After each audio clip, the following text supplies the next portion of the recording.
Alright guys, I'm going to explain something to you. Alright, you see this? This is the brain, right? So this is a sagittal view of the brain to where it's cut down the middle. So this would be the left side, right? This is the corpus callosum, okay?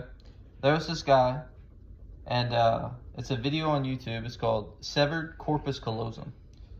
So this guy had his corpus callosum cut down the middle because he had seizures.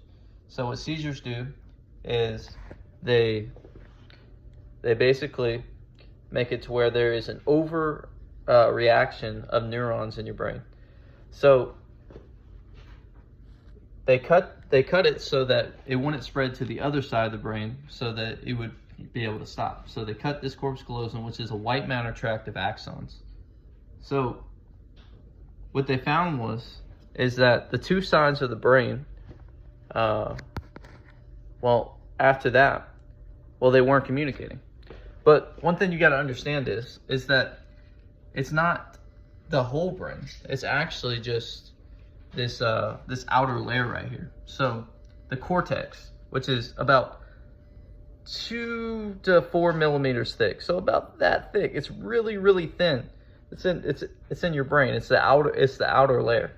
So it doesn't involve this, and it doesn't involve all of the inner structures, like the midbrain, or the pons, or the medulla, or any of the other basal structures.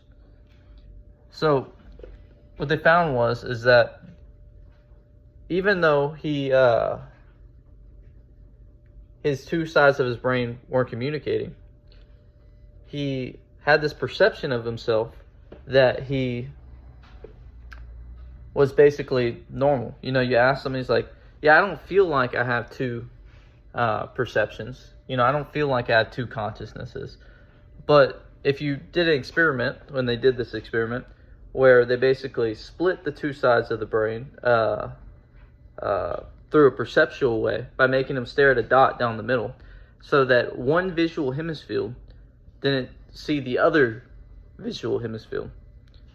And this works by means that I'm not going to explain in this video, but just know that you have two visual hemispheres, and one communicates to one side of the brain, the other communicates to the other side of the brain. So if you isolate them by making someone stare at a dot that's directly in the center, and they don't move their head and they just stare at it and they focus on that, one visual hemisphere will receive one signal and one will receive the other signal. So they showed them pictures on one side and they showed them words on the other side. And what they saw was that, you know, with one side, if he saw the word, you know, he would be able to draw a picture of it. And with the other side, he would just be able to go say the word. And why is this important?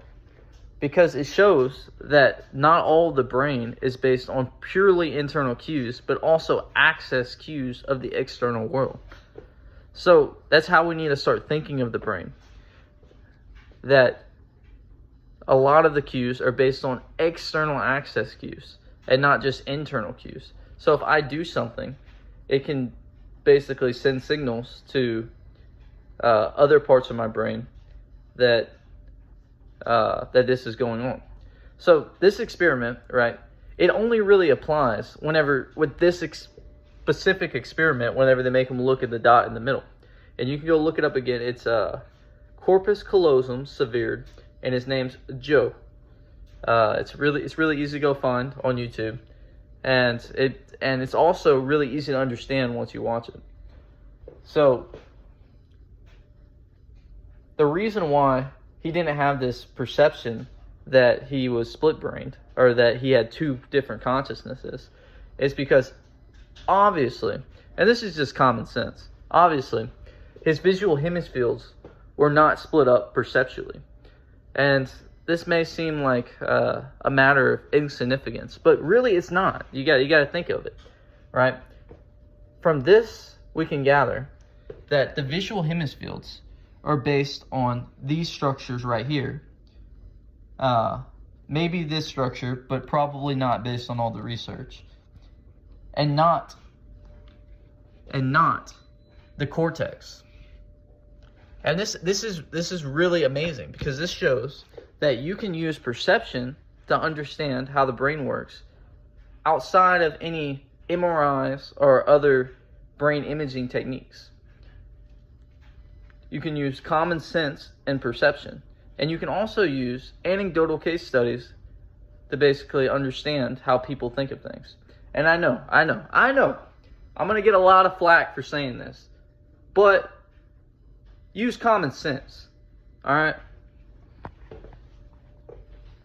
So, I'm gonna do more stuff on it. I'm basically explaining what I mean. Please leave comments and questions, especially if you have a background in this, and even if you don't have a background in this. All criticisms are welcome. And also, I think you might find that if you do have criticisms, it may just be because I lack a little detail in my explanation. And that's, one of the big reasons why I welcome criticism. And, there's always a possibility that I'm wrong, but I don't think so.